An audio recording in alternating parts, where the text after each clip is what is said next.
Welcome to the refill. Welcome to the refill. I'm your host, Ron Daniel. Listen, man, we got another great show for y'all tonight. Show number 30. If y'all been rocking with us since the first episode, y'all already know how we get down, how we do it. Everything for the gospel rap culture. We highlight the artists, the DJs, the promoters, the influencers, everybody who made gospel rap, rock and roll, Christian hip hop, rock and roll, global wide. And tonight, we got another great guest. We got another great show.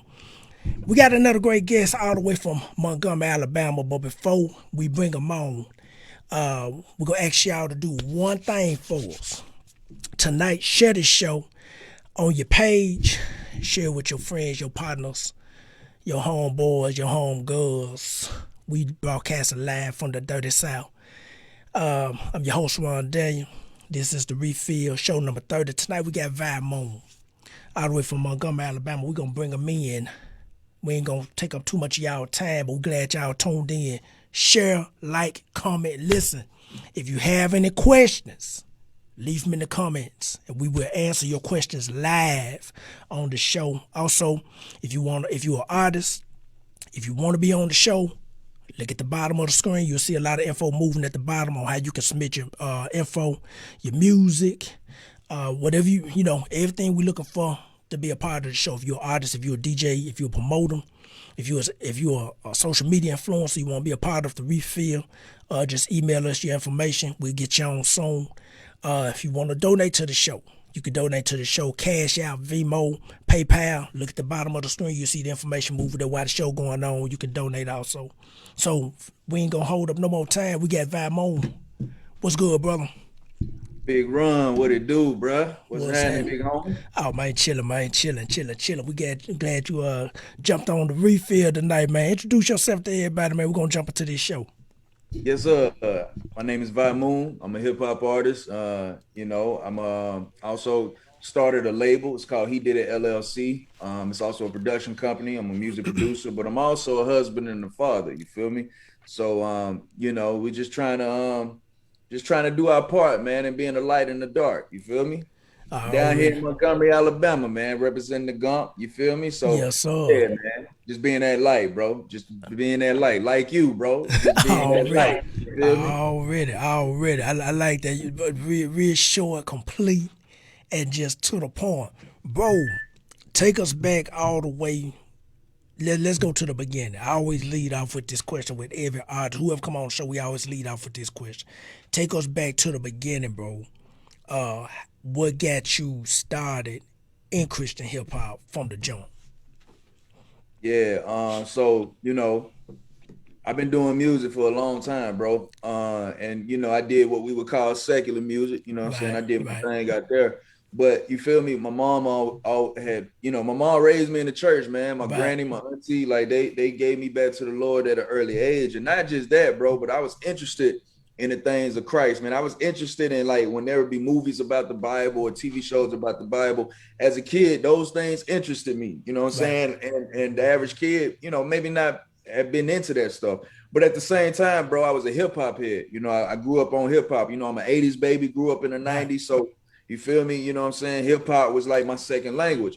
But, as you get older, man, all those things begin to intertwine. But for real though, bro, as I got older, man, I just began taking my faith seriously, because I had it, but I really just kept it to myself, and it was casual. But when I got older, bro, and I went through life, you know what I'm saying? Experienced some stuff, made some mistakes, you feel me? All that. Got bit in the butt, all that. You feel me? And it was like, you know what? Let me try this faith my mom put in me. You know what I'm saying? Let me really put God to the test. Let me give him a real shot. Let me be full-hearted with it. Let me pull myself into it and just go back to what I know. And so, bro, bottom line is my life changed, therefore my music had to change. Because the music always reflected my life for the most part. So, when I began living differently, and I decided to do music, it was just only natural to rap about how I'm living today, just like I did back in the, you know what I'm saying, when I was doing my thing. So it was really as simple as that. But it could be a little longer. The story could be a little longer, but that's the gist of it, though. You feel me? Right. Yeah, bro. Hey, you can answer it however you want to answer, bro. 'Cause one thing, whoever watching, man, watching the refill tonight, one thing we're doing is we know the artists can rap. We know the DJs can DJ. We know the promoters gonna do what they got to do to fill the room up. But what I like about doing shows and interviews like this, podcasts like this, is that we get to hear the stories of gospel rap and how cats get started in it, and you know what they doing, how they get started, and you know versus what they doing now. Let me ask you this, bro. You got your label, bro. Now let me ask you this before we talk about the label. Let's talk about that first project you ever did. Talk about how you put it together. Talk about some of the ups, the downs, the expectations, and what was some of the successful outcomes of the first album, and some of the setbacks or the not so successful things that's you know that happened with the first album. Yeah. You know, so to be honest, bro, you know, I got this call from God internally. Put it this way, nobody told me, you know, it just came from an internal place, my personal relationship with the Lord. Right. And so my thing was this, bro. I was like, God, you're gonna have to show me how to do this. Cause you know, I know how to rap. I've been rapping for years, I've been making beats for years, I've been performing for years. But if I'm gonna do this is too important for me to just trample over or just to, you know, throw out there. So you're gonna have to really show me how to do this. You're gonna have to lay this out. And to be honest with you, it took me about 6 months to write my first single, bro. And reason being, not because it takes me that long to work, but because I was serious. Like, God, you gonna have to do this. I'm not moving until you begin to move in me. And he started moving, man. He was sending different people in my life to ask me to perform here. And I hadn't laid the record down yet. I was just still working on it. But, you know, they would ask me to perform at this church or ask me to do this event. And then one of my mentors at the time, he told me, he said, man, you need to go and lay that down. He just told me straight up. He said, bro, you need to just lay that down. And for me, that was like God saying, all right, now it's time to hit the studio. So the reason why it took me so long just for one song, because for one, I really took this seriously. For two, at the time I was a radio producer, and I was also a program director of a local radio station, the student station that they had for the college, Alabama State University. So I'm knowing the music industry. I'm knowing that, you know, there's a lot of things that go into this if you're going to do this seriously. So I wanted to just really take my time because there was a lot of factors and I wanted to really do it right and the best that I could. So it took me about 6 months to write that first single. But after that, it was off to the races. And to be honest with you, my first complete project, which was an EP, it took about 2 years. But the plan was this. Again, me working in radio and kind of knowing the game a bit, I noticed that, you know, singles will take you further than albums or bodies of work would if you're a known artist. Now, if I'm a known artist, you know, people want to hear more music. But if don't nobody know me, they don't really want to hear a lot from me, typically speaking. You know, they just want to hear a quick, is he my taste or is he not? So what I decided to do was I decided to release 7 singles in a span of 3 months. And I would treat each single like an album. I would, you know, whether it's the professional artwork, push it like an album, whether it be even, you know, I would shoot videos here and there for one of them, whatnot. And I would perform and boost up that one single like it was an album. And that built up anticipation for my first project, especially locally. You know what I'm saying? And so it took me, so if you do the math, 7 singles, 3 months, it took me about 3 years before I took all of those singles and put them in one project. And by the time I did that, bro, I was able to, by the grace of Jesus Christ, by the grace of God, step away from my job and pursue this at a more full-time rate. I was still working in the church. I was a youth pastor at the time. I was also a media manager in the church, but I was able to step away from my full-time job as a radio producer because I had built up such a local following. And even more than that, that's kind of practically speaking, but spiritually speaking, God was just telling me it was time. You know what I'm saying? He was just putting in me that it was time to put this as your primary focus. And well, put it this way, as more of a primary, because I still had other responsibilities in the church and etc. Right. So that was my first project, and the name of that project is Damoon, which is something special because Damoon, Damoon, that's the name I used to go by when I was in the secular world. Right. And but even deeper than that, it meant, just being a light in the dark. You know what I'm saying? Like that's what I'm here to do. I feel like your first project kind of cements, you know what I'm saying, what you're here to, what you bring to the table and what you bring to the game. And I just feel like, my primary focus is just being a light in the dark. I don't want to preach to the choir. I want to preach to those or give it to those who wouldn't normally come to the choir, wouldn't normally come to the church. I want to meet people where they at. So I would turn down events, bro. I would get events to go to certain places. No, nothing personal, nothing against them, but I really just followed my spirit and followed my gut and my intuition based on how the Lord taught me.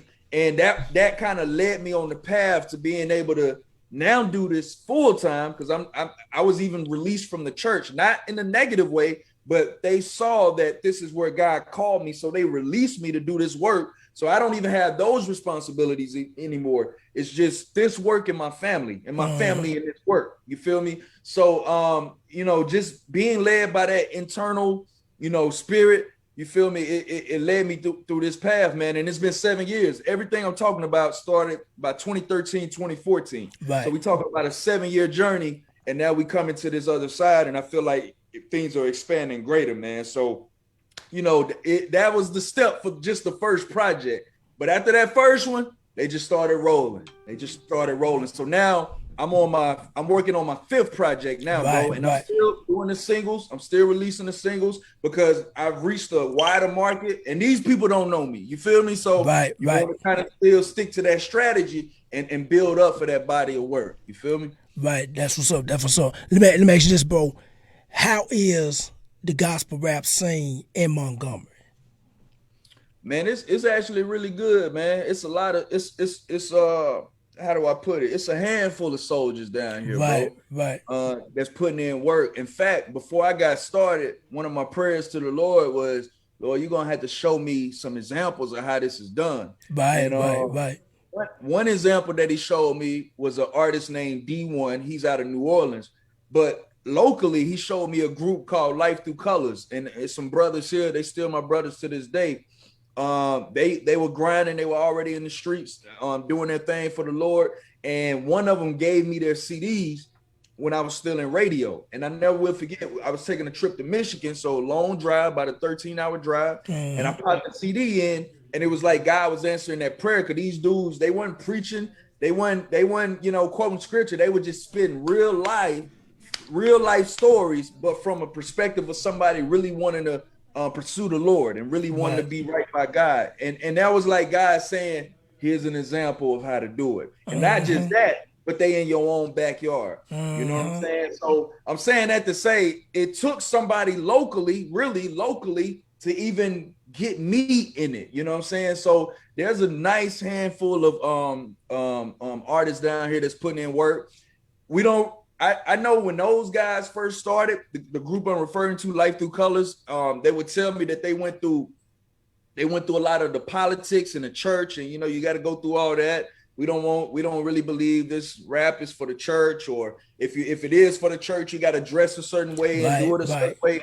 They maneuvered through a lot of that. By the time I came out, I'm gonna be honest, I didn't really have a lot of those issues, and I feel like the soldiers that came before me locally, they kind of took the hit so that people like me can come in and we can just, get the rolling. So, man, it's a nice group of soldiers down here putting in work, and there's a receptivity to the people here that want it. Like they want it. Like my record has been played on secular radio. You know what I'm saying? In fact, I've gotten more play on secular radio than I have gospel Christian. I believe that. And it's just because, I think people are hungry for it, bro. Right. People are hungry for something that got some hope and some light in it. But it ain't too over their heads. It's meaning where they are. So it's a good community down here, bro. It's a nice community down here. Right. That's what's up.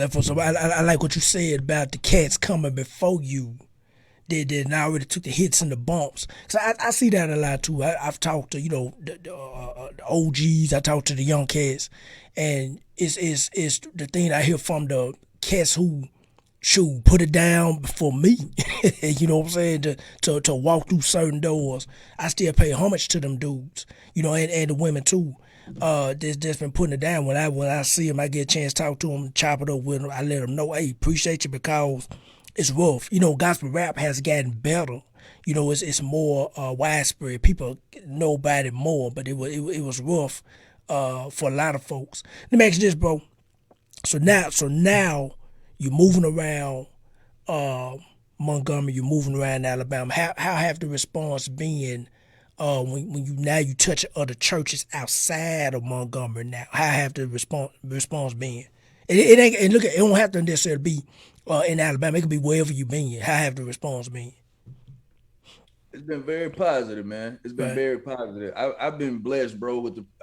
I've been blessed with the opportunity to visit Port-au-Prince, Haiti, and I was at a church, bro. It was about 5,000 people, man. That's the largest crowd I ever preached or performed in front of. And I got a translator. They don't even know English, but you could tell something was happening in that place, bro. And then I was able to perform in front of, because they had a school there. I was able to perform in front of about 200 students, and they were eating it up, man. It was really eating it up.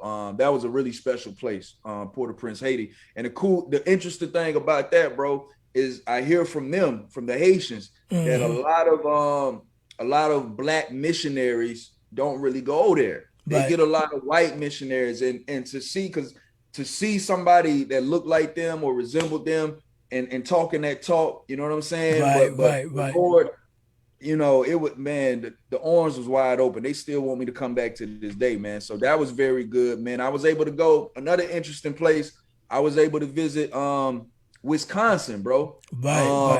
Never been to Wisconsin ever, but they flew me up there. Baraboo, Wisconsin is just outside of Madison, which Madison is the more well-known city.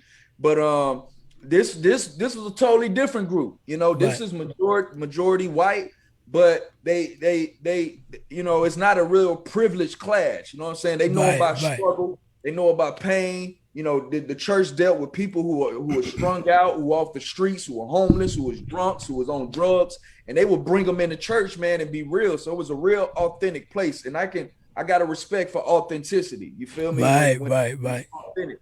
So I was up there, and they flew me up, bro. They did a whole concert around what I do. I did a concert for their youth that Saturday. I preached that Sunday, and it was very receptive. They were asking me to come back, and then you know, I had the opportunity to go out to Florida. I think it was it Orlando? No, it wasn't Orlando. It was outside of Orlando. I can't think of the name of the city, but it was very receptive there. And that was a time where Derek Minor, he's a you know, more prominent artist. Right. He was actually performing there as well. Him and a lot of guys, Plain James, just a handful of guys. And I was a part of that roster, thanks to Rep the King magazine. And it was great, man. So those are just some big highlights that I've been able to, you know what I'm saying, some ground I've been able to cover since doing this and being in this. But nah, man, aside from that, since COVID has broke out, just a lot of Zoom, like what we're doing now. Zoom interviews with different radio stations up and down the East Coast and over on the West, and not just Christian, but secular. And people just being more receptive. So it hasn't really just been limited to the church. You know what I'm saying? It's been to schools. I was able to do a school assembly, you know, down in Selma, which was very great. You know, it basically brought me in to perform in front of the whole school. Like these opportunities, man, that God has opened for me, man, has just shown me that there's not only is there a lane for what I do, but people are hungry for not just what I do, but what we do. People are hungry for it. I haven't had just a onslaught of negative responses due to what I do. Of course, you're gonna get some negativity, but you know, for me, I ignore that, bro, because I know I'm called to this. You know what I'm saying? I know no man told me to do this, so you know, you just ignore the negativity, and there's a lot more positive than there is negative. It's a lot more positive than there is negative. So that's my mindset, and I've been up and down Troy, Alex City, where my parents live, where I went to high school at. Just all around, bro. It's been very positive, man, and very uplifting. It's been great. That's what's up. And one thing about the refill for folks who watching, we let the artists get it off their chest. Look here, I tell people all the time, man, those doors God open up, man, talk your talk about it, man, and let people know, because for one, we talking about gospel rap.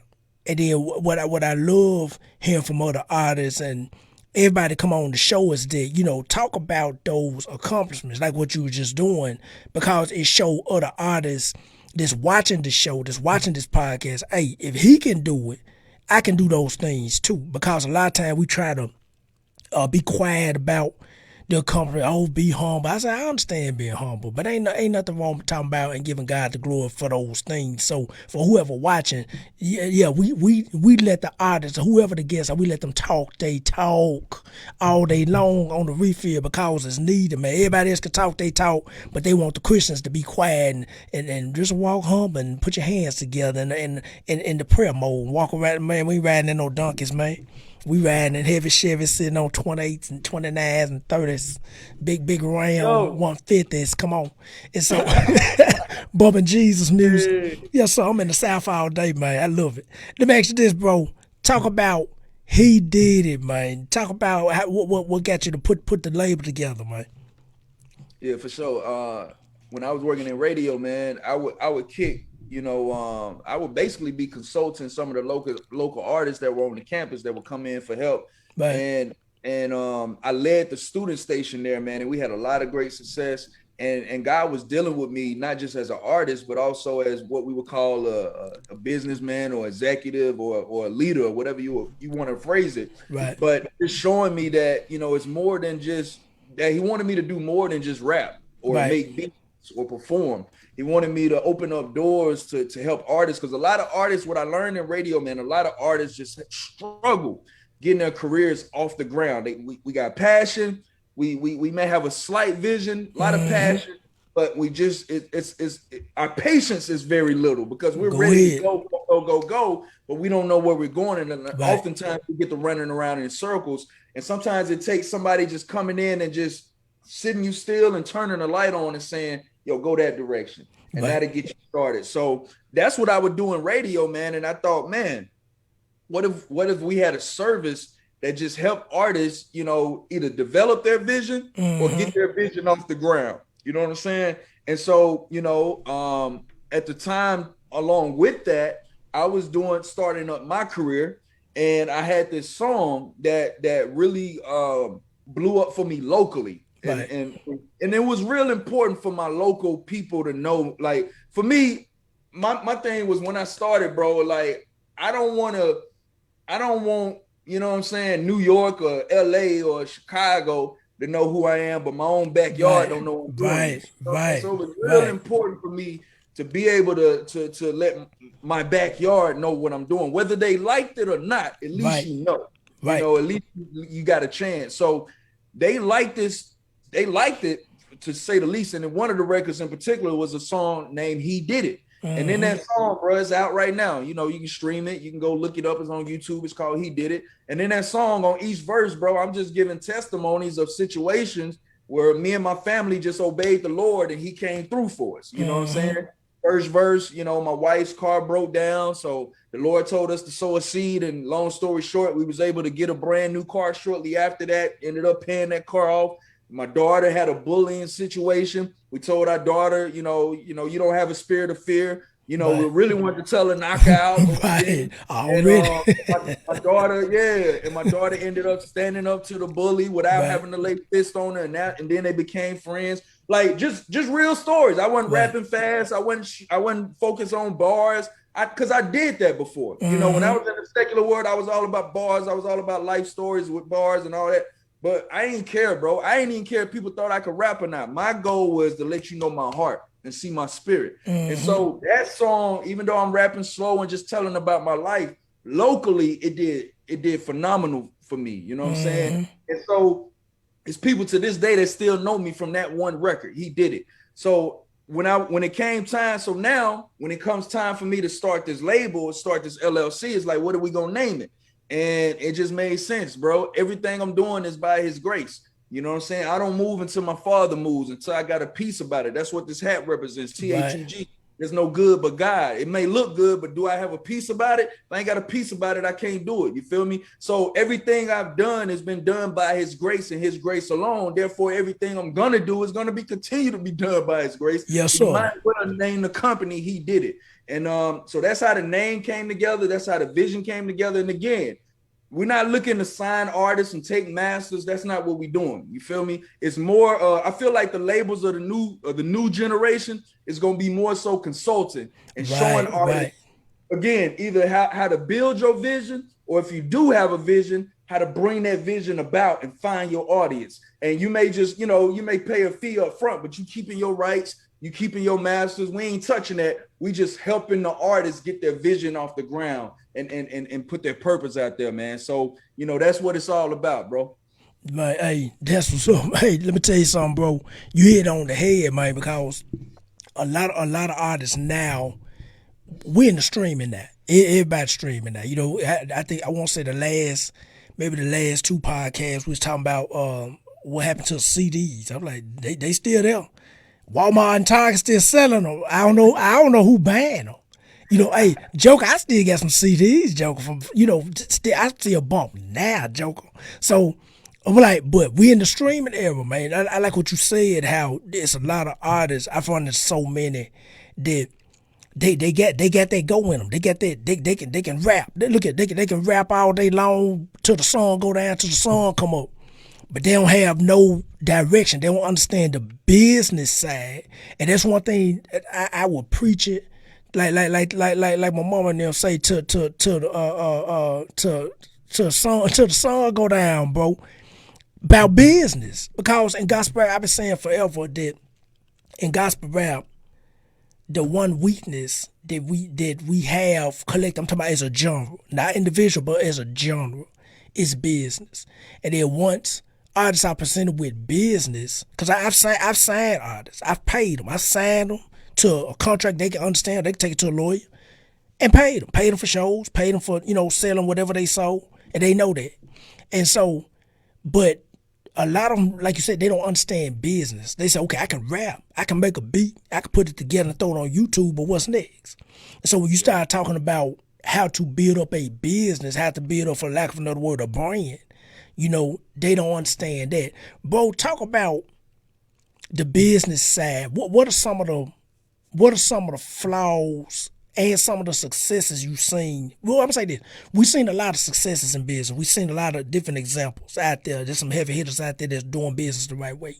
But what are some of the flaws, and why you think a lot of artists are not just grab and hold to the business side of the music business? I tell people all the time, it's called a music business. Now, we gospel rap all day long, but if you selling merch, you're on the business side. That's whether you like it or not.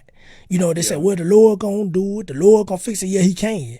But the Lord also wants us to be about doing good business and representing him. So what are some of the flaws that you seen, or some of the things we can improve on as a whole genre that can help us get over these humps and these obstacles and hurdles? Man, that's a good question, bro. I'm gonna be honest. For me, it's about how people always say, man, it's good to have a team. It's good to have a team, and that is important. That is key. But we I mean, when you look at sports, there's plenty of teams, but not all of them know what to do with each other. You know what I'm saying? You got a team, but do you know how to function that team? Do you know how to manage that team? Do you know how to complement strengths and build up weaknesses? And so I think, bro, it would start, for one thing, it does start from an artist kind of knowing their intentions and knowing why you're here. Because here's the thing, bro. Nipsey said it best. Nip Hussle said it best, bro. It's a marathon. You're gonna go through some cramps, and you're gonna want to stop. You're gonna want to give up. And if you're not called to this, if you don't have a deep conviction for this, bro, you're gonna throw in the towel. And I don't want you to start pouring in money, investing, and trying to open up LLCs and getting all this started. And when it don't go as planned, you give up. If you got that conviction, you're gonna see that through. So that would be, I would start there first. Like, bro, what is your intention on this? Like, not to try to tell you what to do, but just tell me, like what you just did. Tell me your story. Like let me hear it. And that'll let me know, bro is committed. So he's probably more willing, even if he don't have or she doesn't have the resources. I think they're going to be willing to eventually, you know what I'm saying, implement whatever needs to be implemented. So that would be the first thing. And then, bro, from two, recognizing what your vision is. Because if you know and recognizing who you are, if you know you're not the most business savvy person, but you do have a vision, you know where you're going, well, that's where the team and managing the team comes into play. Look around, who's your mama, who your auntie, who your cousins that got their college degree in business, who your nephews that's in school right now, but they good with the technology. Who know, you may not know about Snapchat and all this social media do, but your little cousin do. Like start self and be real with yourself. Don't a lot of times, bro, we think we can do it all, man. We think I can be the greatest artist and the greatest businessman, but what we don't realize is behind Jay-Z, he got a team of other people that do the stuff that he can't do. He might have the vision, but they fill in the gaps. And so I think a lot of artists haven't really heard or don't know or don't realize that, okay, you got the vision, bro, but you may not necessarily have the know-how. So you may have to hire a lawyer. Yeah, I know it's going to cost, but guess what you're paying for? You're paying for longevity of advice that you can get freely. Bruh, a lawyer, if you're going to pay a lawyer to do something, trust me, I know, because I done paid them. Yes, sir. 2 years from the time you paid a good lawyer, they still going to answer your calls. Yes, they still going to answer your questions because they see that you're serious. They say, no, this person is serious. They really want to know. So they're giving out free advice. Find, and even if you can't pay that, like I said, use what you have. Figure out what your weaknesses are. Figure out what your strengths are and figure out, man, Lord, how can I build up these weaknesses? And you might have to read some books. You may have to, man, bro, we in the information age, bro. You can get it. We in the YouTube era. Yes, you can find it out. How to YouTube, how to copyright, how to publish. You may have to do that for a time being. And this is where the faith comes in. This is where the faith comes in. As you're doing that, start realizing what's heavy on you and what's a burden. And that's where the prayers be like, Lord, I need somebody that can help me with this. I need you to send me somebody for development. I need you to send me somebody for administration. I need you. That's where the prayer, that's where the faith and the work, that's how it play together. You do what you can with what you have, and as you're doing whatever doesn't fit right to you, as you're doing it, but it don't fit right, that's when you, Lord, I need you to fill this void. I'm doing it right now, Lord, but somebody can do it better. Yes, sir. There may be a resource to help me do it better. And as you continue, bro, I'm a testimony the Lord would do it. He did it. I did not develop my team. I did just what I'm telling you. I was real with myself. I'm not the best negotiator. I'm not the best with numbers. I'm not the best with this, but I do have vision, and I know how to maneuver. I know how to steer. I know how to lead. So, you know what I'm saying? Lord, I need some help here. But in the meantime, I may make some mistakes. I done made some mistakes. Yes, I done spent money and kind of threw it away. Yes, but guess what? God is seeing that. He's saying this person is serious. This person is really trusting me. And he began sending me people. I wasn't looking for these people. I was just seeking him and doing the best I could. And he began sending me people to hey, I can help you do this. I can hold up your hands. A lot of people may not know the story about Moses. There was a time when Moses, they had already came out of Egypt. I think people know about that. Moses and the Red Sea, they know about that. But there was a time when they came out of Egypt, they had to fight some enemies. And so God told Moses, he said, tell Joshua to go down there and fight. They fight. Go ahead, bro. I want you to go on the mountain, and I want you to hold up that rod that parted the Red Sea. And as you hold up that rod, long as you hold it up, they gonna win. Go ahead. Moses holding up that rod, but guess what? His hands started getting tired, bro. And when his hands started coming down, they started losing. But what happened? His brother and somebody else came up and helped him hold his hands up, and he was holding it up, and they ended up winning the battle. My point is, bro, he didn't ask for that. He was just trusting the Lord, doing the best he could. Yeah, he made some mistakes. Yeah, he dropped the rod. But as you're seeking the Lord and doing the best that you can with what you have, he will send help to help you raise that thing up, bro. Yes, sir. Victory, you feel me? Yes, sir. So if we could take that and implement that in the music business or whatever business, whatever you do as a Christian, as a believer in Christ, you're a lawyer, you're a doctor, you're a teacher, you're a media worker, you're a radio broadcaster, you're a DJ, whatever your rep, whatever you do, if we can kind of take those things and put put them in our real world, bro, I think we'll see the effects of them. You feel me? So, bro, let me tell you something, man. Hey, whoever watching this, y'all getting the game tonight. this night class, Central Standard Time, down south edition, y'all getting the game tonight. Let me tell you something, bro. I'm just sitting back, soaking up the game right now. Cause I'm like, everything you saying, and you hit it with the biblical side with Moses. You say, he was just obedient with what he had. And I think a lot of times God want us, a lot of times in the gospel rap space, we forget about that God wants us to use what we have. With what we have, with whatever it is. Like I said, I've been there and done that too, bro. I done blew through money, spent money, then talk to the folks with the wrong advice till I say, okay, Lord, you know what? You get like David said. I can't remember when David was running from what's that fool that was chasing David? Saul. When he was running from Saul, and then he told the Lord, and he told him, he said, Lord, it was something he had to do. And I'm paraphrasing, but he looked at the Lord. He said, Lord, you got to do this now. And so he running from Saul.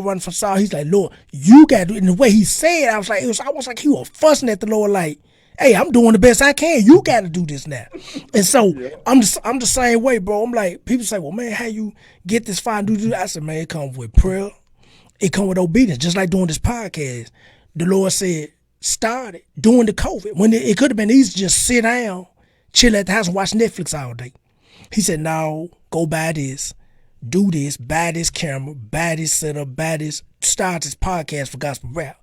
From just sheer obedience, I'm listening to you. And I said, yeah, this brother know. This brother know. Because a lot of cats, man, and for cats who listening to this and looking at this podcast, I hope they take from what you saying. Because it's one thing we have to do, what to say, iron sharpen iron. I'm just sitting here getting the game. I said, yeah, he done been there, done that. Because a lot of cats, man, they get discouraged. A lot of cats quit because they say, hey, I got a hot song. I did the 5, 4, 3, 2, 1 countdown to get everybody kind of excited about it. I might have got a week or two of good streams and then took a nosedive. And I don't know what to do, so now I'm discouraged. I don't want to do gospel rap no more. I want to get out here in these streets and play around. And so, bro, you hit it on the head, man. Let me ask you this, bro. But that was good. Because I'm going to say this before I ask you this question.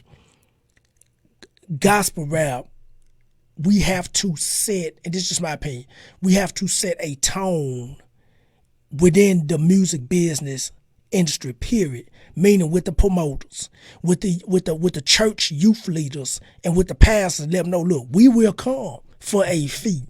We will perform for a fee. Now some say, no, I do it. I said, look here, man, I rapped about 75 shows before I got paid a penny. Now I'm not talking about what I made off the table. I'm talking about for somebody said, hey, here goes some money. What's your PayPal? I'm going to pay for your gas, your room, your performance fee. Joke, I'm finna buy 50 CDs on your table for coming. And I tell people all the time, I said, man, that really happened. And so, but I was obedient, just moving around, doing shows, basically for chicken sandwiches, hot dog dinners. They say, hey, we glad you drove 3 hours away. We got go in the kitchen, we got some chicken for you. You done rapped in front of 4, 5, 600 folks. Now the church done took up an offering. They done made about 5, probably 10 racks easy off an offering. You going home and you done sold about 7 CDs and a chicken dinner, riding to the house 3 hours away eating on some chicken. So I done been there and done that. And so I told Cass, I said, until the Lord put in my spirit, start trying. Let me say this, bro, because I say this all the time. If whoever watching, God wants to talk about business tonight. I just feel in my spirit tonight. What made us start charging? Somebody always say, man, what made you put a contract in front of folks?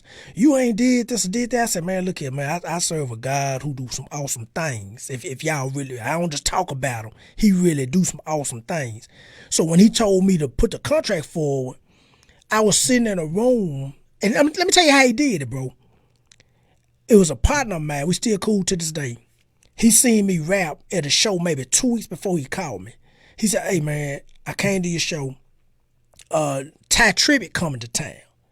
He said, but the person who was supposed to open up for him bagged out.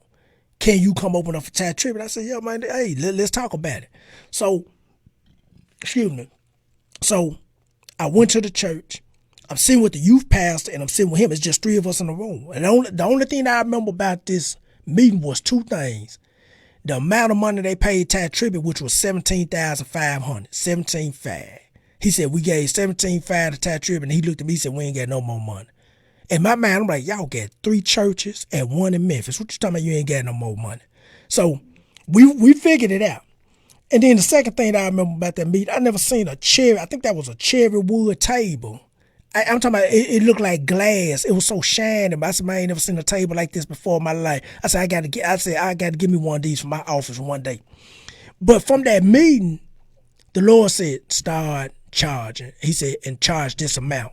And bro, when he put it in my spirit, I want to say maybe the next day he led me to a place where I can get contracts online. And at the time I had a barbershop, I owned a barbershop. I had a lawyer I was cutting. He looked at the paperwork. He said, hey, it's good. And then about a week later, had a pastor 2 hours away call me and said, hey, man, I was at your show at the Ty Tribbett event. What you charge to come down here? And God worked it out like that. I'm talking about when the space of just 14, 15 days. And so what you saying, bro, is that we can rap.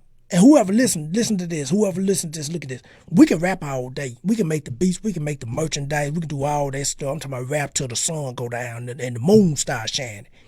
But we got to tighten up our business. If it's one thing that I preach in gospel rap power for the rest of my life, it's business. And don't worry about the folks who don't understand when you put a contract in front of them. I had a cat told me, he said, hey man, I want you to come to this show, but we don't pay local artists. And the first thing I said, wait a minute, he ain't read the resume. He ain't look at the bio. I said, man, we move around. I lay my head here in the Rock Town, but we move around. Joker, we just got back from Las Vegas doing a conference out there. I said, obviously he ain't looking. But then he said this in the same voice, in the same breath. He said, we don't pay the local artists. He said, but there's a guy that's from here, moved to Houston. We're going to bring him back here and we're going to pay him. I said, come on, man. I said, well, I tell you what, check your email, look at that paperwork, send that thing through PayPal, Cash App, whatever, and we're going to talk. He never did respond. But it showed me you got to turn some cash down, too, because they don't respect the ministry. They don't respect your business and what you're doing. Bro, you hit it on the head, man. Bro, talk about these thugs need some love in the street, man. Talk about that thug on your head, man. You told me about it earlier, man. Talk about it and break it down for the people watching, man. Yeah, man. THUG, the homies understand good. Yes, sir. Understand good. Basically, bro, you know, Jesus said there's no good but God. And what I take from that, bro, like what you just said, every opportunity ain't for you. Every opportunity ain't a God opportunity. And not just opportunities, but decisions, bro. Do we have a peace about that situation? Like, I'm gonna be real with you, bro. I feel like, man, in our generation, man, like there's a lot of homies that's really serving the Lord, but they don't look like what we think serving the Lord look like. They don't talk like what we think serving the Lord talk like. And I mean, me and you know, I think we soldiers in that camp. Yes, and so, you know, people hearing what you saying, bro, you can compare what you just said, the testimony you just said, and I'm saying this, you ain't saying this, I'm saying it. You can compare your testimony that you just said with a testimony from anybody in the Bible, because everybody in the Bible did was obey the Lord. They just trusted him. That's it. That's it. They didn't do the miraculous stuff that we see, the doors open, the seas parted. That was a result. But the thing that they had to do was trust the Lord. And they would have never made the Bible hadn't they trusted the Lord. The same for us, bro. And trusting the Lord may look like, you know what, let me be myself versus who people think I should be. You know what I'm saying? Let me rap versus try to sing. Whatever that is, bro. My point is, there's no good but God. Even though people may say, yo, you should do this, you should do that, you should do this. Why are you charging? You shouldn't be charging people. You should be doing this for free. Jesus didn't charge. You should be doing I don't care what it may sound good, it may sound moral, but what is God telling you on the inside? What is he speaking to you in your heart? And that's what we got to obey, bro. Everything good ain't God. And I believe the homies understand that. I believe it's a generation that understand it. I believe it's a generation that's walking in that. They probably ain't even going to church every Sunday, but they closer to the Lord than everybody else in there because they obeying him step by step, day by day. And they really making real change out here in these streets and out here in society as a whole, bro. So yeah, the homies understand good. I actually that was the title of The second project I released, THUG, The Homies Understand Good. That's an album. It's out. You know, you can go to Spotify, iTunes, Tidal, wherever you stream music, or go to my website, bymoon.com. You can check that out. And we will have some hats for sale eventually. Right now, I'm just gearing up for an upcoming tour that I got. So I'm getting my merch together, get myself together. You feel me? And I've already had inquiries of people wanting to purchase them. You know what I'm saying? And then we got on the back, Be Legendary. Yes, Hashtag Jesus, you feel me? And it's just, I feel like it's a movement. It's something that God gave me back in 2013. I didn't know what it was. He just gave me THUG, The Homies Understand Good, and I've been rocking with it ever since. And people have really been my fault. People have really been receptive to it, bro. So yeah, that's what it is. The Homies Understand Good. I tell you what, bro. So, hey, soon as they become available, shoot me a link. I got to get 2 of them from you, bro. I got to get, I got to get one to put on the show, and I got to get one to put up in the closet, just in case somebody mess around, take my hat. I got me a second one, man. Hey, but for real, shoot me a link on that. I got to get it, bro. Let me ask you this, bro. Now you talking to you, man. You heavy in this gospel rap thing. I tell people all the time. I can talk to cats, and within 5-10 minutes, I know. Because I tell people all the time, man, I'm soaked in this thing. When God called me to do gospel rap, bro, I was leaving Memphis, Tennessee, coming from the casinos, a night of drinking, smoking, just homeboy hood, everything. I'm talking about, you name it, we just riding up and down I-30, dirty. I said, Lord, if the police would have pulled us over, we going to jail. We had so much, look at everything in that car. And so, but the next day, that's when he spoke to me. Like the homie Fro said in Memphis. He shout out to Fro in Memphis. He said the Lord spoke to me. And that's what he did with me, man. He spoke to me. And he told me to basically stop doing what I'm doing. And then how I got into gospel rap, I'm brushing my teeth, dog. And the Spirit of the Lord said, do gospel rap. I didn't know a gospel rapper nowhere. Bro, I didn't know who doing it in the city. I never been to a gospel rap show. I didn't go to nobody church. Let me tell you something. When I tell you I was green to gospel rap, I'm talking about green, like the green to gospel rap. I didn't know nothing. And so, but then, years later, I get it now. So when I tell cats, I said, man, I know cats who soaked in it, man. So I'm gonna ask you this. What's your thoughts on gospel rap in 2021 now versus when you started? Where you see it's going? Where the improvements need to be? And bro, you can answer that. And wait, I'm gonna lead off with this curveball, though. I'm gonna throw this curveball at you. A lot of these cats right here talking about they rappers, they ain't Christians, but they Christians that ain't rappers, and they climbing up these charts, but they looking at everybody else grind and said, oh man, what y'all doing is corny. I'm like, come on, man, don't do the game like that. It's kind of like you climbing a mountain, you turn around, you spitting on everybody who's still in. I'm talking about, I ain't talking about just in the church rap. I'm talking about, I know cats personally, I know cats from a distance that's in them streets for real with it. I'm talking about project to project, hood to hood, putting it down and getting to cats that the churches ain't getting to. And I tell people all the time, I say, I play that side of the fence. Project, look, matter of fact, when I was in Birmingham, we rapped in the middle of a project. Shout out to that boy, Short T in Birmingham. Rapped in the middle of the projects, in the middle of November, cold. And they looking at us like, what y'all doing out here? We like, hey man, we come out here for something else. We ain't come out here for what y'all think. They just start coming out the doors looking around, but they needed that. They was like, man, y'all bring that back here. Cause I can't remember the name of the projects in Birmingham, but I remember when we showed up, we was getting some crazy looks, but they didn't know. We come in the name of the Lord, so we coming different. So, bro, answer that any way you want to answer, bro. Where you see gospel rap now from when you started to where it's at now, and why these cats doing the way they doing the game now for the cats who really putting it down? Man, so I'm gonna be honest. I'm gonna be 100 with you, bro. I'm really this may sound a bit selfish, but I'm really just so fixed on what God has me at, and I'm gonna tell you why. Right. Because I there was a time when my heart was really to it wasn't about me, bro, and it still ain't. But just hear my heart.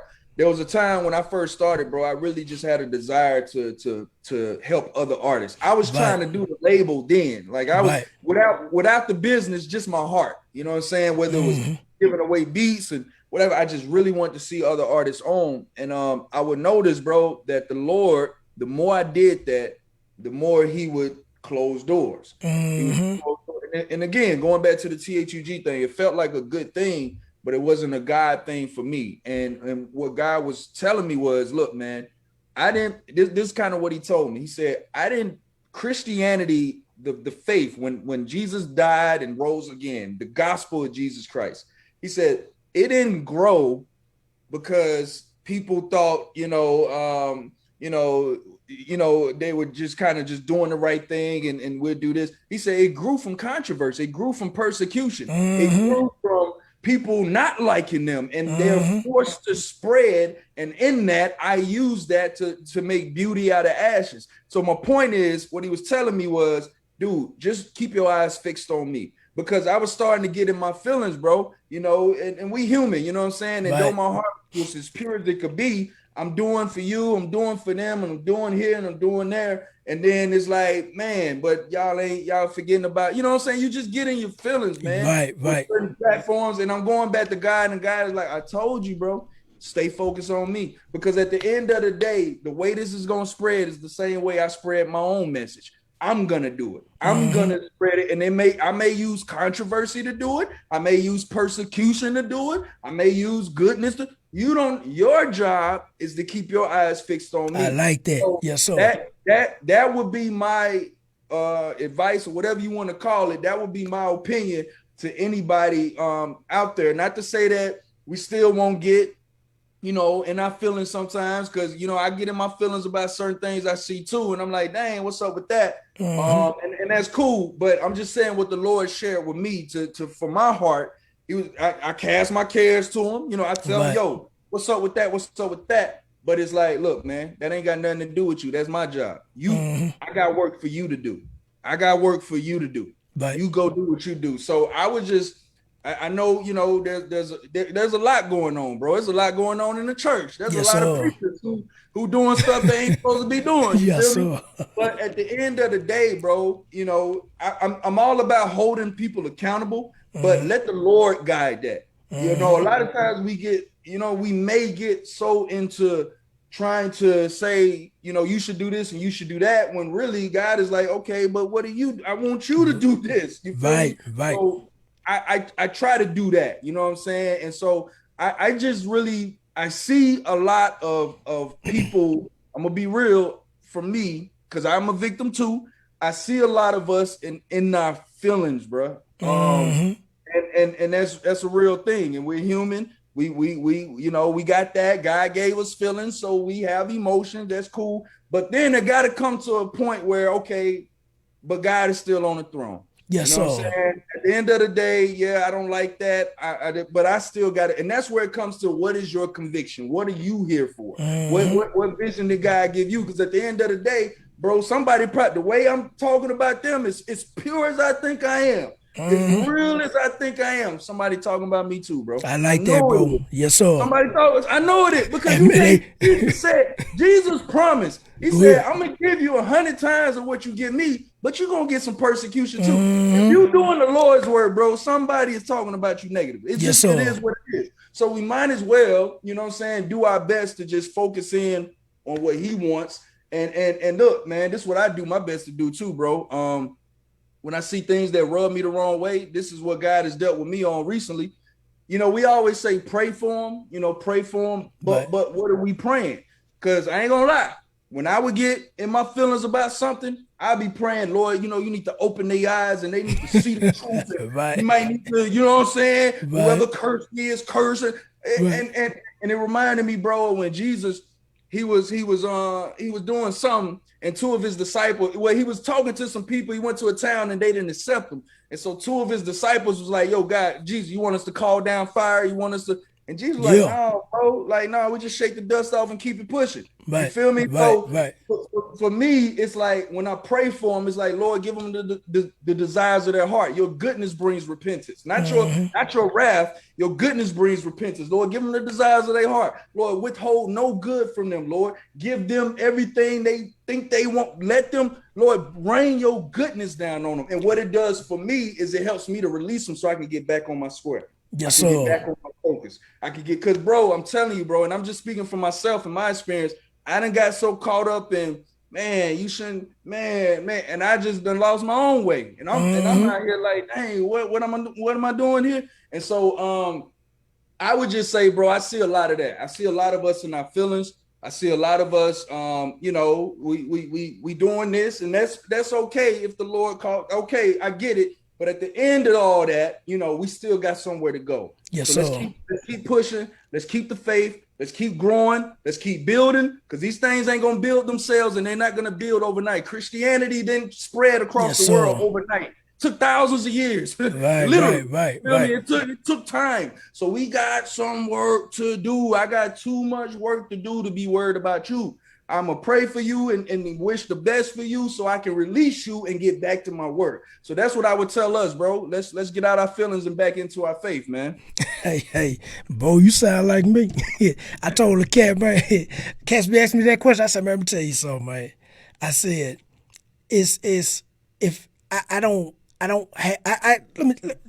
let me unpack this thing. Cause what you saying, man, is you hit it dead on the head. Good answer. I tell Cass, I said, man, look, I don't have time to focus on that. I'm not sitting in these boardrooms. I'm not in their prayer closets. I'm not driving in the car with them trying to figure out what's their strategy behind doing things. I said, but I see it. I see it like everybody else see. I said, but I really don't have time to think about what they're doing. And I'm just going to talk about just a whole day of things that I have to do. I'm married. I got to raise kids. I got to run my business. I got to do this podcast. Then when the podcast over, I got to edit and chop it down. And then I got to get the next. See what I'm saying? So I'm like you. I'm like, I pray for them boys. I pray for them girls. And I go on. And I'm the same way. I'm like, I had to years ago get out of that. I'm glad you hit that. And for whoever looking at this right now, that's called growth. That's called maturity, spiritual maturity. Because when I was, you know, you first come to the Lord, you're zealous, you're hot-headed. Look at when I first came to the Lord, and the Lord told me, you know, hey, man, stop playing them streets. You got to repent and come on over here and live for me. One of the first things I said about my bro, I said, if I could see the devil, I'll fight him. And I put them hands on them. Look here, and let me tell you, we was headed. I'm gonna say this, and I'm gonna go back to what I'm saying. We was headed to a TD Jakes Manpower Conference in Memphis. We was driving because Memphis is just 2 hours away from the crib where I'm at. 2 hours exactly. And so my stepdad was out there washing his truck. He had Suburban at the time. He was washing it. And I told him, I said, man, if I see the devil, I'll fight him. I'm just ready. You know what I'm saying? You come in the Bible, you think you done read a couple of scriptures, you Joker ready. Joker, look here, give me the gloves, I'll whoop him.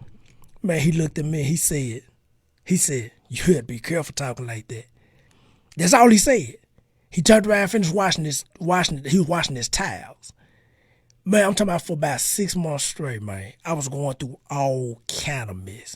Didn't know that God sent me through a boot camp, so to say, a spiritual boot camp of how demonic attacks happen, and how they just come from nowhere, how they work through people, how they work through things, how they work through. When at the time I was cutting hair in the shop before I got my own shop, how they working through customers, people, and then. Around the 6 months, I'm washing dishes. I wasn't married then. I was living in a 2-bedroom apartment. I had the room I slept in, studio in the next room. And the Lord spoke to my spirit. He said, don't ever taunt the devil. He's like a pit bull on a chain. And he was talking to me to why I understand, because he know why I grew up as pit bulls, Rottweilers, Childs. Then you got your little house dog. He said, don't taunt him. He's like a pit bull on a chain. And even to today, when he told me that, I said, okay. I get it, because you keep messing with that pit bull long enough, he gonna bite that chain off. He gonna bite it off. and come get your tail. So, but I said that, say this is that when I was younger, I thought like that. Now I'm older in the Lord. I'm like, you know what? I'm gonna send me a prayer. Lord, help them send more righteousness to them boys, send more goodness to them boys. And then I got things I gotta do. And I move on. I don't make these long, drawn out prayers no more. And look here, I'm not linking up with no cats who make them stupid prayers. Man, we gonna pray that they better do this. I said, man, you can count me out, dog. Cause look here, I ain't trying to hear that. Because I tell these cats all the time, I say, what if by chance the cats you praying for crazy like that look you up and say, let's do a song together? You see what I'm saying? Now, you done dog these dudes out, dog these women out now. See, one thing I learned and what I love about social media and just living life in general is that before God and holiness and living saved, I played in the streets. And there were certain codes out there that I can relate to over in holiness. Like, it's some things you don't do. You know, and it's I know it's trying to live godly, but it's common sense too. And my thing is, I'm this type of dude. For folks who watch, I'm this type of dude. If somebody say something about you, I can hit you on the inbox or call you up and say, hey man, hey, I know you're busy, but let me put you on 3-way real quick. Let's just go ahead and like they say, let's just nip this in the bud right now and let's get it over with. And so some things like that, but I'm like that too, man. I pray for them boys. I go on because I got things to do. I can't focus on the blogs and the Rapzilla pages and oh man, they doing this, they doing that. Oh man, and then you get on the phone with your partner. Hey man, you see that? You check this link out I just shot to you, man. Them boys acting a fool. I don't got time, man. And the thing is that you got to have a certain focus when you operate in gospel rap. This ain't like them secular boys. Man, you can get together right now, make a song. I'm talking about a whole 20 songs, talking about everything in the streets. That's the easiest thing to do. Yeah. Hey, whatever sin y'all want to hear, Joker, cut the beat on, I'm ready. Album, right. Look at the whole album ready in a week. Ready, mix, master, ready to go. I said, but when you dealing with gospel rap, it's a certain spiritual focus you got to have because you're dealing with the straight up devil out there. You know, and that's what people don't understand. So I look at it both ways, like the stuff I have to do on a day-to-day, married, kids, business, operating in gospel rap, and then spiritually too. You have to keep your eyes and discern things and stay spiritual, what I call spiritual lifting weights, reading the Bible, praying, fasting, and doing those things to stay strong in the Lord. I don't have time to focus on that stuff. I see it though.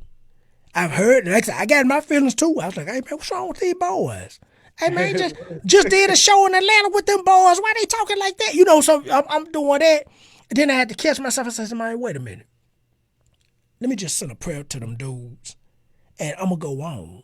Because God is the one who changed the heart. I'm glad you said that. He's the one that do that.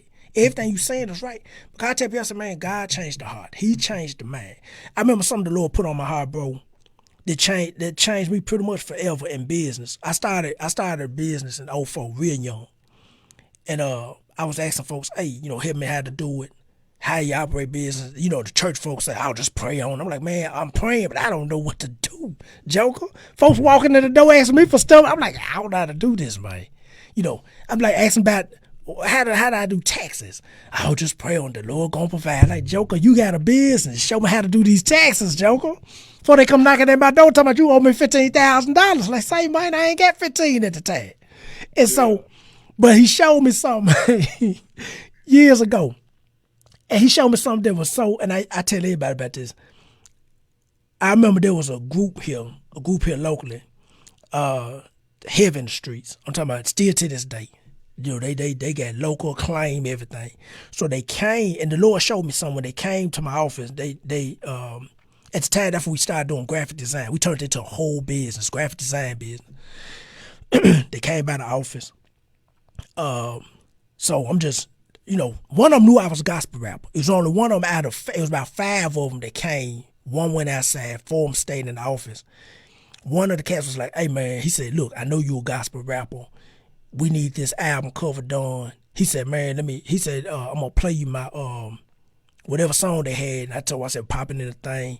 I listened to it for about 30 seconds and cut off. And I said, hey, if you want my opinion, I just think y'all sound like everybody else. And they was like, oh, man, you just hating. I said, no, I'd heard this before. You know, I think they were trying to sound like Kanye West or somebody. But after they left, bro, I just sat in the desk. I was at my laptop. I said, Lord, I need the money. Brand new in business. I'm trying to get any business come through that door. And I said, Lord, now, you got to show me some. I said, cause I'm about to make the most trap heavy looking just cover I can make. And I tell people all the time, I say, it's two type of jobs I don't do. If it's explicit, meaning it's going to show a lot of naked stuff on the cover, or if it's racially motivated against another race. If the Ku Klux Klan coming, I ain't fooling with that. Or somebody black saying, we finna go whoop all the white people. I said, I don't want no part of that.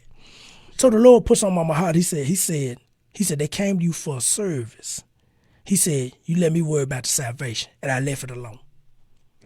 Bro, when I heard that, it showed me that God is thinking about things we ain't thinking about.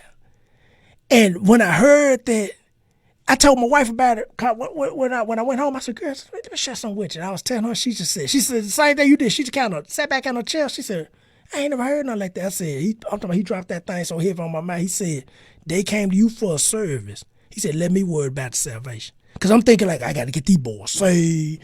Lord, I can't do this. I'm going to feel bad. I'm out here talking about gospel rap and I'm making trap albums for the... And man, look here, they got that. I gave it back to them. They liked that thing. I had them sitting on somebody's car, holding money they had. And when he told me that, I said, man, I just left it alone. That's how I live my life, even to this day. I'm still like that. I said, let God handle that. Bro, I'm not God. This, go ahead, Doc. I gotta say that what this is, bro. Yes, sir. No, yes, sir. Bro, it's the wisdom of the Lord, man. That's it. And see, somebody on the surface seeing that would be like, bro, man, what's right. But you know what I'm saying? Like it's in the heart, bro. And you like, God spoke to bro. I got that. You just do that. Cause here's the thing, bro. I think, and we sometimes may miss this because we in this physical world, but bro, the spiritual world, bro, and the spirit, what, and these are some things that God has shown me, bro. In this spirit world, people, man, I love the Lord. I got to go back to the Bible a little bit. Go ahead, bro. There was a time when they said Peter would walk through and his shadow would heal people. Yes, sir. Shadow. Yes, sir. In my mind, bro, this is just me personally now. I don't even think Peter knew they were getting healed, bro. I think Peter was just living. He was just going by. But whoever wrote that, the Spirit told them, nah, folks was getting healed by his shadow. My point is, bro, we don't know what we don't. A lot of times we think we got to say something, or we got to baptize them. Bro, just them coming to it within our vicinity. Just just you rendering a service to them and they sowing into your business. You feel me? Can plant the seed or water the seed for them to blossom, and you may not even see it this side of heaven, but God crediting that to your account. He crediting that to your account, and when you need it, he ship it down. You feel me? Yes, he ship it down, bro. That the homies understand good. That's it. I had to throw that in there, bro. Already, man. Hey, man, I love this, man. I hope for everybody who watching this, man. This the Refill show number 30 with VENMO, and I hope everybody who looking at this, man, they get somebody to, I'm gonna say, especially the gospel rap artists and everybody who make gospel rap move, because look here, we both been there. I'm listening to you, you listen to me. We both been there. Well, spiritually, I know I wasn't mature. I don't like to say strong. I just wasn't mature. And then the Lord said, no. Let them do this and do that. And then now to a point now, walking with the Lord for a while, I'm like, now I tell people I'm not God. So I don't know. We forget Jesus hung on the cross, and right before he gave up the ghost, he looked at Buddy and he said, hey, man, Buddy up there hanging with him too. He said, hey, man, I know who you is. Joker, they should have had Barabbas up here. What you doing hanging up here with us? And Jesus looked at him. He said, they had that conversation. Jesus said, your sins are forgiven. So we don't know what God is looking at as far as who gonna enter into heaven with him. We don't know. That's one thing I had to stop playing God. Even in the music, bro. When I listen to the beat and I'm listening to it, before I just say I'm finna just go ham on this thing and lace this thing with some of that Holy Ghost gumbo and let them boys know. First thing I do, bro, I be like, Lord, what you want me to say to your people? But he may not give it the message till tomorrow. You see what I'm saying? I go back in the studio and say, okay, I hear it now. I hear it. He might start off and say, the blessings of the Lord make you rich, and then that song just take off from there. I don't know. But I had to learn to, instead of saying, Lord, use me, just you being used when you say, okay, Lord, show me what to do. Show me where to go, because I think that's part of keeping yourself humble.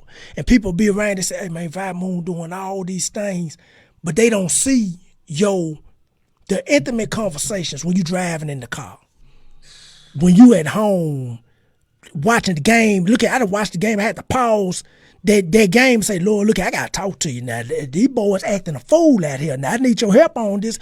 I'm talking about. I'm not talking about no pretty prayers. I'm talking about real conversation. Lord, look here, I don't like that joker. And if you don't help me like that joker, I can't go where you at. You know what I'm talking about? I'm talking about, look at, I remember the first time I ever had a conversation with the Lord like that. I pulled up in front of a church's chicken, man. Pulled over in the parking lot, dog. It was this lady, man, just rubbed me the wrong way. I knew she was fake. I knew she was out here cheating folks. And I told Lord, I said, Lord, look here, you got to help me. Cause I don't like her at all. And the Lord's like, okay, and he fixed everything and smoothed everything out. But I have those conversations with him. With the music, I'm like, okay, Lord, what you want me to do with the podcast? Who you want on the podcast? Right. I'm gonna say that right before you responded to come on the podcast, my dad had passed away. Passed away last month, February the 12th, 2 months ago. And so we stopped the show pretty much for 3 weeks. Now I'm up here, man, crying before I come on the show. I ain't never cried that much in my life, man. Wiping them tears, I gotta do the show. And so the Lord said, okay, I guess he was like, okay, I see what you're doing. You still persevering, you still moving forward. And then the whole month of April, May, and almost June is booked solid. Stuff like that is what I say, okay, Lord, I see what you're doing. And so when I tell people, I say, it ain't me. It ain't about me. Like that boy Dizzle said, he made that song, it ain't about me. With him and Petty D, it ain't about me. And so, but I tell cats, I say, I give God all the glory. I'm listening to you, bro. And I know you soaked in this thing. I hope whoever watching this, they see this. And if they having some just areas in their faith where they just need that push. I tell people all the time, I say, man, every day is faith to faith, day to day walk with me. I tell people I don't have it all together. If I did, I'd be like Enoch gone. The Lord said, okay, Enoch, he ready. Hey, come on. Hey, he just walking to the store and the Lord said, come on. You know, he gone. So I tell people, I said, man, I'm still figuring this thing out. I know the Lord got both us down here on this earth for a reason. I know a big part of this gospel rap and us linking up now, talking and chopping it up. And for cats who listening, that they be inspired, not just the gospel rap, whoever listening, that they be inspired to do and really to continue to walk with the Lord. Because it's every day. He said endure to the end. He said it ain't given to the strongest or the fastest. He just said endure, but he never tell us what we gotta endure. That's the crazy thing. He ain't gonna say you gotta do. He said, Ron, you gotta endure all this stuff. Because if he told us from the front, I don't think we'll make it to the back, man. If he said, hey, Val, you got to endure. He go, everything you gonna endure, 2021, 2022, 2023. You be like, look here, I don't know about all that. Lord, now you talking crazy now. Shoot. So, hey, I done been there and done that, bro. Let me ask this, bro. What's next for you, bro? We done got to the end of this thing. This thing good. We got to get you back on, man. This was good because you on here, man. You chopping it up. And this is why this show is made, to feature artists like yourself, to talk it how you walk it, man. And I tell cats, I said, man, look here. Gospel rap, I love it. I'm 10 toes down in it. And I love bringing artists on that's doing the same thing in their city, in their area. You know, because I think we all work in our different cities and areas, but collectively, we still moving around. It's like I tell people, it's like gospel rap is like the offset of the culture, or it's like the we the special forces. You know, you got the Army, and then you got the Army Rangers. That's holding the ball game. You got the Navy, and then you got the Navy SEALs. I said we the special forces. We the one the Lord drop us off in these cities and These cats out here talking about everything, glorifying, shooting up everybody with the Draco, and they talking about all these fake dope prices on their music, and I look at somebody said, man, you talking like you still listen to it. I said, I don't. I said, man, it ain't changed, man. They still glorifying sin. I don't knock them boys. Look at, I told the cat too. I said, man, even if a cat, I don't care who it is, if a cat hit me up and say, hey, man, it could be a Future, it could be Migos, whoever. Ron Day, let's do a song. I said, I'm going to do a song with them boys because I'm tapping into their fan base with the gospel. Amen. So somebody can get delivered. The point is not for me to get on that time about 28s, 24s, chains dragging on the floor. No. Because they going to look at me crazy like, man, this ain't what we brought you on here for. You know, so I tell cats, I said, man, you know, we the offset of the culture. You know, we are the special forces. Gospel rappers do the dirty work. We do the dirty work, man. I'm listening to your bro out there in Montgomery, man. Continue to keep doing that dirty work for the Lord, man, and get these boys on this side because, you know, I tell people all the time, I say, I can play dominoes with you. I can whoop you on Madden 50 to 10. I said, but one thing I'm gonna do, I'm gonna chop it up about Jesus with you, and we still be cool after that. You know, if you want to fool with me, cool. If you're cool with me, fool with me. So it is what it is, bro. What's next for you, bro? 2021, man. We here in 2021. What's next for you coming up, bro? Yeah, no doubt, man. So I'm leading up to this next album, bro. Yes, sir. I'm on the third single now. Get It Together. I just dropped that, and we dropped the video for that. It's still building, man. It's been very successful for me, man. I was able to get a partnership with Double Exposure Media. Got a publicist now. Shout out to them. They up top. They in New York, so they give me that East Coast exposure, and it's beautiful, man. So we just gearing up to the album in the fall. I got a few other singles that, you know, I'm gonna take that same approach. Just continue to build, continue to push these singles to grow the expanded audience, to focus them on the project that's coming out in November, titled Don't Worry. I think that's probably gonna be I think it's gonna be a very special project, man, because in my previous work, it really came from a place of triumph. It came from a place of victory, you know, right. Even though I was meeting the homies, you know, where we were, but it still was like, look, man, the Lord is with us. Like, bro, we can do better. But I ain't gonna lie, on this particular album, bro, I'm being vulnerable. I'm talking about my weaknesses. I'm talking about times where I doubted. I'm talking about me needing to get out of my feelings and into my faith. I'm talking about times when I just told the Lord I quit. Yeah, even though I'm talking about all this conviction. I know, bro. There's been times. I know. And I was like, Lord, I can't do this. In fact, so much so to where I literally started. I abandoned it, started looking for work. I started finding jobs, trying to get my old job back. Long story short, God ended up opening more doors for the music, more doors for the business. When I ran away, I was like Jonah out this mug. He set the fish and spit me right back in. Fish back out. So, you know, and this, I feel like this is going to be a very special project because, again, I'm going there. It's almost like, you know, I built up, by the grace of God, I built up this reputation of, you know, being confident in the Lord, and man, you know, he's got great faith. He can, you know, leave jobs and do this. He's got a wife, got 4 kids, and they doing all this, great faith, great confidence. But, you know, a lot of times, you know, people can put you on this pedestal, and it's like, even me, God had to show me, because you know, I'm gonna be real. I didn't realize I was doing this, but you know, I was feeling myself. You feel me? And God really had to show me that you know, dude, you just like everybody else. You know, you a sinner saved by grace, bro. You feel me? And so that you're gonna hear this from VENMO in this particular project, which I'm very excited about, because I think when you're more vulnerable, you actually reach more. You know what I'm saying? Like, yes, sir.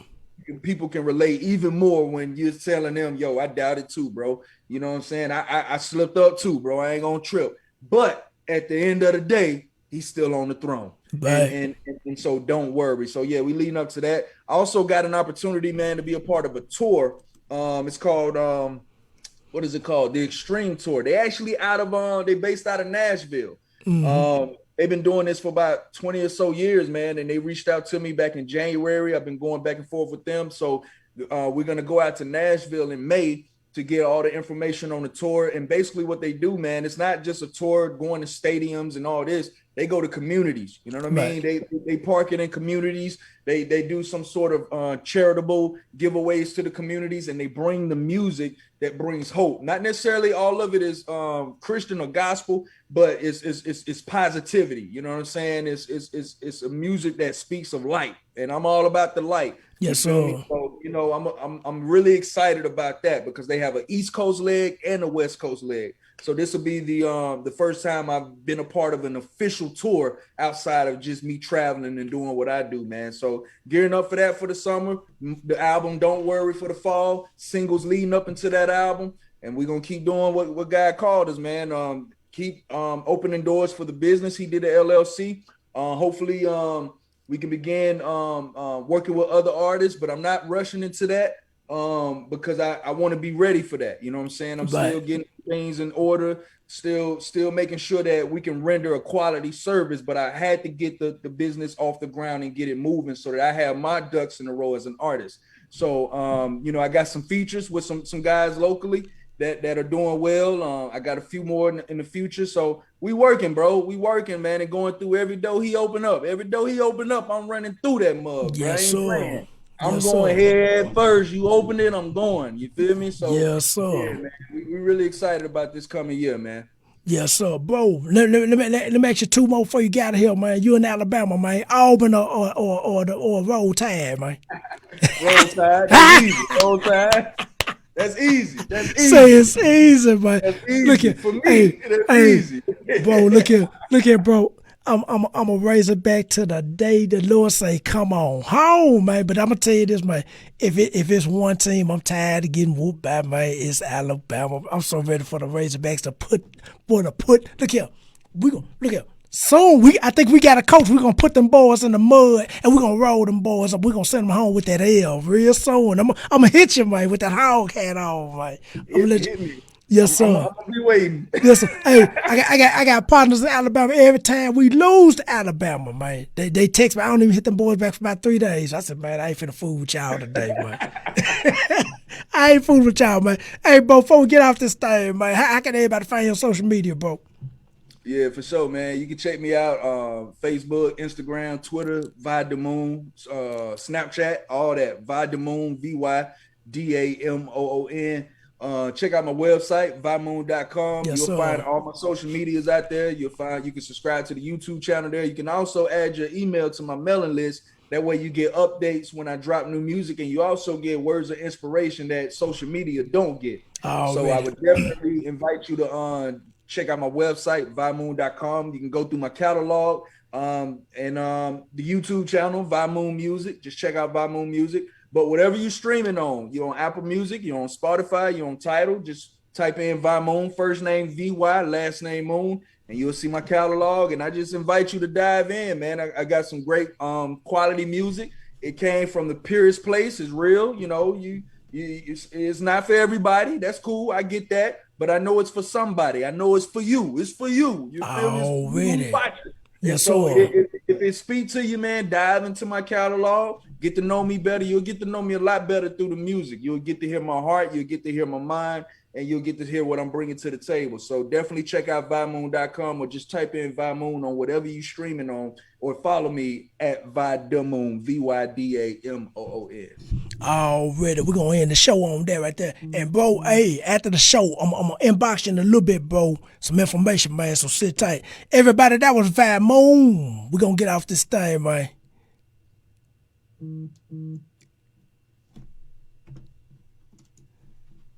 Already. Hey, that was another great show. Look here, man. We at show number 30. And we only getting better. It's only getting better, man. That was another great show, man. We're glad y'all tuned in to the newest episode of The Refill, show number 30 with VyMoon, all the way from Montgomery, Alabama. Look here, man. Y'all tune in every week, every Thursday, every Friday, 6 o'clock on The Refill page on Facebook. That's DAREFILL show, all one word. That's the page on Facebook. So y'all make sure y'all go to the page, follow us, like us. We building, it's growing. Getting a lot of traction from artists and people that want to come on the show. I can tell you now, The next 2 months are booked solid. April and May booked solid. I can't let all that for out the bag, but we booked solid. And so y'all continue to, support the page, support what we're doing. Another thing too, man, if you like what we're doing, donate to the show. Listen, we need money to make all this grow. So if you feel like if God move on your heart to donate anything to the show, donate to the show. PayPal, Cash Out, VENMO. Look at the bottom. You see the information moving at the bottom of the screen, man. Every donation is put towards this show. They not put on these hats or shirts or shoes or none of this stuff, man. But we need money to continue to grow. We need money to continue to grow. So if you like all this, what you see, it take money to make all this grow. It take money to stay on the internet. It take money to have quality microphones and wires and all this stuff y'all see and the stuff you don't see. We got monitors over here and lights all around this place. It's hot in here. These lights, it feel like a oven. But we need these certain type of lights to, so y'all can see your boy get down on this podcast. So we need money. We need donations. So if you want to donate to the show, feel free to donate to the show. Any amount would do. Any amount would do. Don't be thinking, what are you going to do with the money? If you want to know what we're going to do with the money, just come by the studio. You'll see what we're doing with it. Also, if you're an artist, if you're a DJ, if you're a promoter, influencer, whatever you do inside the gospel rap space, we want you on the show. We actually booking for June and July now. June, July, and August. Right now. So if you want to be a part of the show, you see the information at the bottom. Just send us, hit the email, send your information, and we can get you on the show June, July, or August this year, 2021. So, man, that's it for tonight. Whatever y'all doing, man. Also, share the show on your page. Share it with your partners, your homeboys, whoever. Share it on YouTube, share it on Instagram, share it on Facebook. Continue to help us grow, continue to help us move, continue to help us grind. Even though we grinding, working, and trying to figure this out, we also need y'all help too to help spread the word about what we're doing so other people can get involved with what we're doing. And so I think we're building something great. I think we're building something good. I think we're building something that will sustain through time. And, with y'all help, whoever looking at this, with y'all help too, we can get there. We can get there and get there faster, but share this, comment, like, let us know how we're doing. If you like the show, if you don't like the show, let us know who you want on the show. Just let us know. And we can try to fulfill that request for you. But tonight, this is show number 30. I'm your boy, Ron Daniel. I'm your host of this great podcast called The Refill. We're going to get off this thing. We're going to see y'all tomorrow night with a brand new artist all the way from Memphis 10. And we're going to see y'all tomorrow night. Again, thank y'all for checking out the podcast. Share this. Donate to the show. Help us grow. Help us grind. Help us figure this thing out. So we're going to see y'all tomorrow night. We're going to give y'all that double chunk. Boom, boom. We're going to get off this thing.